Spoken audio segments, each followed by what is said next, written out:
has 2021 been for you? I'll tell you how it has been for me if you join me after the break.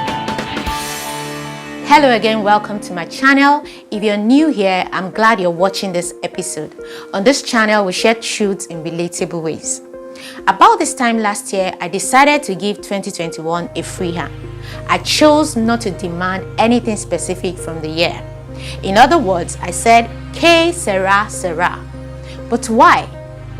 When you've had many unmet expectations over the years, there's that tendency to get laid back and put a rein on your expectations, because disappointments never leave you the same.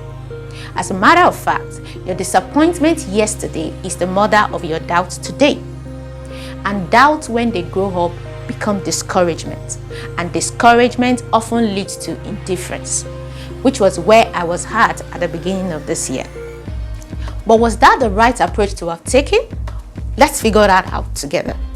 Let's say you wrote a post-dated check against your account, and when it was time to cash the check, it bounces. What is the right thing to do? A. Never write another post-dated check again in your life. B. Fight with your bank officials for refusing to honor your check. C. Make sure you work hard towards putting deposit in the account to support post-dated checks you write in future. Now, I believe we chose the same answer, which is C, because what you put in is what you get.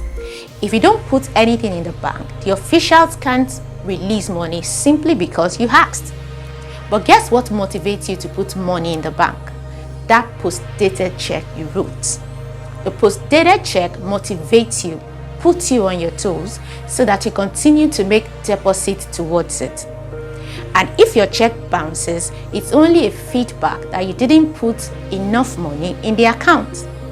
In the same way, when you have expectations for the year, it motivates you to take the right steps in the course of the year towards making those expectations a reality.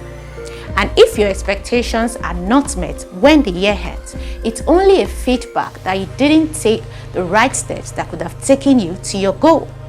Does that mean you should stop having expectations going into a new year? Definitely not. Take that woman with blood issues who touched the hem of Jesus' garment, for example. She was one woman who had her expectations dashed time and time again as she went from physician to physician. But did that make her indifferent about her healing? If it did, we wouldn't be talking about her today. Instead of sitting at home mourning her repeated disappointments, she got up and gave the latest physician in town a try. This time, she hit her goal: complete healing.